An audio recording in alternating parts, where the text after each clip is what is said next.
আসসালামু আলাইকুম। আমি ডক্টর মোহাম্মদ রাসনা হোসেন বলছি। এখন আমি যে বিষয়টা নিয়ে কথা বলবো সেটা হচ্ছে ঢাকার ভিতরের যানজট যেটা আছে সেটাকে কীভাবে নিরসন করা যায়। একটা উদাহরণ সাপেক্ষে বলি। আমি আমার একসময় আমি আমার হায়ার এডুকেশন প্লাস চাকরি বাকরির জন্য আমি ঢাকাতে থাকতাম। ঢাকাতে মিরপুর এলাকায় থাকতাম। আমার এক চাচাতো ভাই, উনি আর্মি অফিসার ছিলেন, বিধায় আমাকে ক্যান্টনমেন্ট 12-তে উনি আমাকে দিয়েছিলেন। আমি ওখানে থেকে যাওয়া আসা করতাম। বাট 12 নম্বর ক্যান্টনমেন্টের ওখান থেকে বের হয়ে যখনই আমি মতিঝিলের উদ্দেশ্যে যেতাম, দেখতাম যে হয়তো 12 থেকে 15 রকমের গাড়ি, এবং সেগুলো সবই কিন্তু ডেস্টিনেশন এক, বাট বিভিন্ন ধরনের রুট আছে। তারা কেউ হয়তো শ্যামলী দিয়ে যাচ্ছে, কেউ হয়তো বিজয় সরণি দিয়ে যাচ্ছে, এভাবে বিভিন্ন ধরনের, কেউ হয়তো মহাখালী দিয়ে যাবে, মহাখালী দিয়ে ঘুরে তেজগাঁ হয়ে যাবে। তো এইটার একটা দেখছি আমি। তো ঢাকা শহরে এইটাকে কিভাবে নিরসন করা যায়? প্রথমত ঢাকা শহরে যেটা করতে হবে, ঢাকা শহরকে বিকেন্দ্রীকরণ করতে হবে। বিকেন্দ্রীকরণ করতে হবে কিভাবে? একটা ছোট বলি, এটা যদিও অনেকের কাছে অনেক হয়তো পছন্দনীয় হবে না, কিন্তু বিকেন্দ্রীকরণ করার ব্যাপারটা এরকম যে মৎস্য মন্ত্রণালয়কে অবশ্যই আমি ঢাকাতে নিয়ে রেখে আমার কোনো লাভ নেই। কারণ ঢাকাতে বুড়িগঙ্গাতে মাছ উৎপাদন হলেও দেশের যে আমাদের যে সবচেয়ে টেস্টি স্বাদের মাছ যেটা ইলিশ মাছ, এটা কিন্তু বরিশালে উৎপাদিত হয়। বরিশালে সবচেয়ে বেশি পাওয়া যায়। বরিশালের ইলিশ বললে পারে অনেক বিদেশের অনেক বাঙালিও তাদের হয়তো একটা স্মৃতিকাতর হয়ে যান তারা। সুতরাং মৎস্য মন্ত্রণালয়টা যদি আমরা বরিশাল বা খুলনা কেন্দ্রিক করতে পারি, বা এদেরকে প্রধান মন্ত্রণালয় বরিশালে এবং চিটাগাং এবং খুলনাতে, এই দুটার সাব শাখা যদি করা যায়, তাহলে মৎস্য মন্ত্রণালয় রিলেটেড যেটা এটা আছে এটাকে আমরা বিকেন্দ্রীকরণ করতে পারবো। আবার এই দেখা যায় যে পাট বা বস্ত্র মন্ত্রণালয় যেটা আছে, পাট বস্ত্র মন্ত্রণালয় সেটাও ঢাকাতে, কিন্তু সবচেয়ে ভালো পাট উৎপাদিত হয় এখনও পর্যন্ত জানা সেটা ময়মনসিংহের দিকে। এবং ময়মনসিংহে যেহেতু একটা এগ্রিকালচার ইউনিভার্সিটি আছে, সুতরাং এগ্রিকালচার ইউনিভার্সিটির সাথে সাথে যদি এখানে পাট বস্ত্র মন্ত্রণালয়টা শিফট করে এবং বিভিন্ন জায়গায় যেখানে মেইন ট্রেডটা হয়, যেমন চিটাগাংয়ে যেমন এক্সপোর্টের বা ইম্পোর্টের যে এইগুলো হয়, সেসব জায়গাতেও যদি একটা ছোট ছোট তাদের অফিস থাকে, তাহলে সেক্ষেত্রে রিসার্চ কোলাবোরেশনও যেমন হবে, তেমনি আমার এটাও কিন্তু বিকেন্দ্রীকরণ হবে।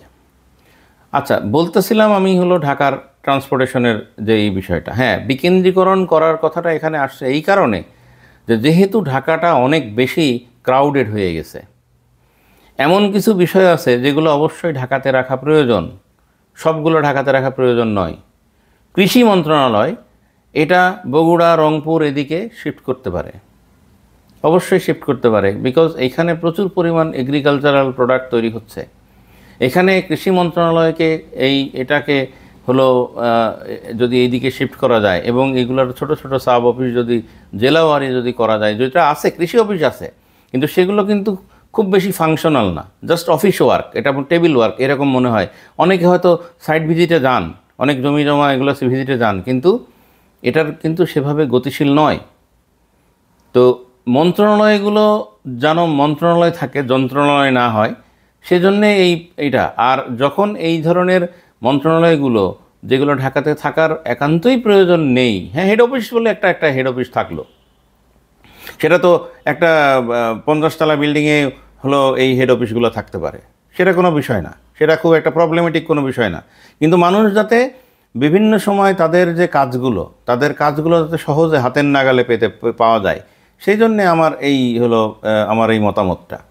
আচ্ছা, এখন এই যে ঢাকার এই যে কমিউনিকেশনের যে প্রবলেম, এই বিকেন্দ্রীকরণের কারণে কিন্তু কমিউনিকেশনের প্রবলেমটা অনেক কমবে, কেননা ক্রাউডেড যে হয়ে রয়েছে এটা কিন্তু অনেকাংশে কমে যাবে, নাম্বার 1। নাম্বার 2 হচ্ছে ঢাকার এই যে বিভিন্ন মালিকানায় বিভিন্ন ধরনের বাস একই রুটে বিভিন্ন ধরনের একই ডেস্টিনেশনে বিভিন্ন রুটে যাচ্ছে, এটাই কিন্তু একই লাইনে নিয়ে আসা যায়।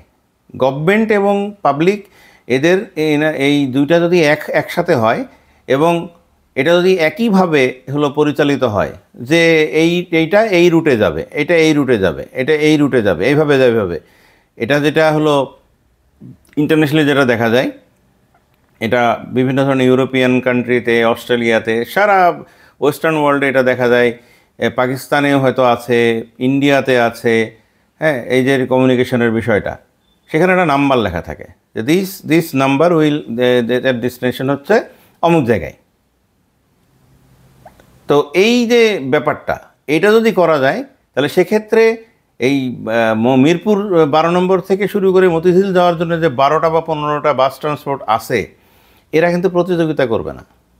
এরা তখন একই সিরিয়ালে থাকবে, বড় বড় বাস হইতে হবে যে যাতে তারা মোটামুটিভাবে 100 জন ক্যারি করতে পারে, এবং তার হচ্ছে পার্টিকুলার একটা হলো স্টপেজ থাকবে, সেই স্টপেজে মানুষদের দাঁড়াবে এবং সেখান থেকে হলো মানুষজন সুন্দর মতো হতে পারবে। এবং এই যে এইগুলো বিভিন্ন ডেস্টিনেশনে যেভাবেই যাক না কেন, তার হলো একই ধরনের হলো হতে হবে, একই ধরনের হলো ভাড়া হইতে হবে। হ্যাঁ, একটু ঘুরে যাক তাতেও সমস্যা নেই, কিন্তু এখানে একটু সমাজতন্ত্র টাইপের বিষয় এটা করতে হবে। বাস যদি ফাঁকাও যায় তাহলে হবে এই রুটগুলো সব একসাথে তারা হচ্ছে ভাগাভাগি করবে, এবং তারা শুধুমাত্র তারা বেতনই পাবে না, তারা বিভিন্ন সময় বিভিন্ন বোনাস টোনাস এগুলো পাবে। এগুলো পুরো স্বায়ত্তশাসিত একটা বিষয় যদি হয় তাহলে সেক্ষেত্রে এই জিনিসটা ভালো হবে। এটা যেমন এটা বেলজিয়ামের ট্রান্সপোর্টেশনের ব্যাপারটা বলি। বেলজিয়ামে লুভেন এখানে আমার থাকার সুযোগ হয়েছিল হায়ার স্টাডির উদ্দেশ্যে। তো সেখানে দেখেছি যে বেলজিয়াম যে রেল স্টেশন আছে, ট্রেন স্টেশনের ওখানেই হচ্ছে সব রকম বাসের হচ্ছে স্টপেজ, এবং এটা কিন্তু মেইন স্টেশন, এখান থেকে হলো সব বাসগুলো ছাড়ে। এবং আমরা যদি ইংরেজির 8-এর কথা কল্পনা করি বা বাংলার 4-এর কথা কল্পনা করি, এরা ঠিক এইভাবে সার্ভিসটা দেয়। মানে হলো এটাই যে এদের যতগুলো ডেস্টিনেশনই থাক না কেন, এরা এই ট্রেন স্টেশনের এখানে এসে তারা কেবলমাত্র একটা স্টপেজটাই করে, এবং তাদের ডিউটি টাইম শেষ হয়ে গেলে ওইখানেই কাছে একটা ইয়ার্ড আছে, সেই ইয়ার্ডে বাসগুলোকে মেনটেনেন্স করার জন্যে বা তাদের হলো মেনটেন্যান্স যেগুলো হয়েছে সেগুলোকে সার্ভিসে দেওয়ার জন্য ওখানে স্টপ করে রাখা হয়। এখানে কিন্তু বিভিন্ন ধরনের রুট লেখা থাকে। যেমন আমি হলো লুভেনে যেখানে থাকতাম সেখান থেকে হলো 202 নম্বর রুটে যে বাস, সেই বাস ধরলে পরে স্ট্রেট যাওয়া যেত। তা আমি সেই বাসটা ধরতাম। মোটামুটিভাবে দেখা যায় যে এটা ঘন্টা হিসাবে এটার হতো, এবং ঘন্টা হিসাবে এটার হলো বিল যেটা সেটা হলো কার্ডে করা থাকতো। আমাদের যেহেতু স্কলারশিপ ছিল, সেই কার্ডে হলো বাস ট্রান্সপোর্টের জন্য ওটা হলো সেমিস্টার প্রতি দিত। সেই সেমিস্টারে আমরা হচ্ছে ওইটাকে ওই কার্ড পাঞ্চ করতে হতো এবং আমরা ডেস্টিনেশনে যেয়ে নেমে যেতাম। সেটা যেখানেই যাই না কেন আমরা কার্ড পাঞ্চ করে নেমে যেতাম। যদি 1 ঘন্টার জায়গায় 2 ঘন্টা হয় তাহলে সেই ক্ষেত্রে 2বার পাঞ্চ করতে হতো। তো এটা হচ্ছে বিষয়। তো সেই ক্ষেত্রে এই জন্যে আমার প্রস্তাবনা হচ্ছে এইটাই যে ঢাকার ভিতরে মানে যানজট এটাকে নিরসন করতে গেলে অবশ্যই ঢাকাকে বিকেন্দ্রীকরণ করতে হবে। আরও বিকেন্দ্রীকরণের রূপরেখা ভবিষ্যতে হয়তো আসবে। অনেকেই এটার বিষয়ে মতামত দিয়েছেন, অনেক বোদ্ধাও এর বিষয়ে আছেন। আর যেটা বললাম সেটা হচ্ছে যে একই রুটে 15টা বাসকে কম্পিট করতে দেওয়া যাবে না। ঢাকা শহরের যত ট্রান্সপোর্টেশন আছে, বিশেষ করে বাস কমিউনিকেশন যেটা আছে, ছোট বড়, হ্যাঁ আমরা বাস কিনতে গেলে বা নতুন করে করতে গেলে সমস্যা হবে। সেক্ষেত্রে বাংলাদেশে এক্সিস্টিং যেটা রয়েছে সেটাকেই যদি আমরা ঠিক এইভাবে একই ছাতার তলে নিয়ে আসতে পারি, তাহলে সেক্ষেত্রে মানুষজন যেমন স্বচ্ছন্দের সাথে বিভিন্ন জায়গায় যেতে পারবে, তেমনি পাবলিক এবং হলো গভর্নমেন্ট তাদের একটা ইন্টারফেস তৈরি হবে, এবং যে কোনো সময় যে কোনো ধরনের প্রবলেম হলে পাবলিক গভর্নমেন্ট সবাই ফিল করবে। এমনকি সেক্ষেত্রে আমরা দেখা যাবে গভর্নমেন্ট অফিসিয়াল যাদের জন্য আলাদা বাস দেওয়া হচ্ছে, সেই বাস ট্রান্সপোর্টেশনও তাদের হয়তো দেওয়ার প্রয়োজন পড়বে না, বা পড়লেও তারা দেখা যায় যে ইমার্জেন্সি কোনো হলো, সেক্ষেত্রে তারা এই বাসগুলোতে খুব স্বচ্ছন্দের সাথে যাওয়া আসা করতে পারবেন।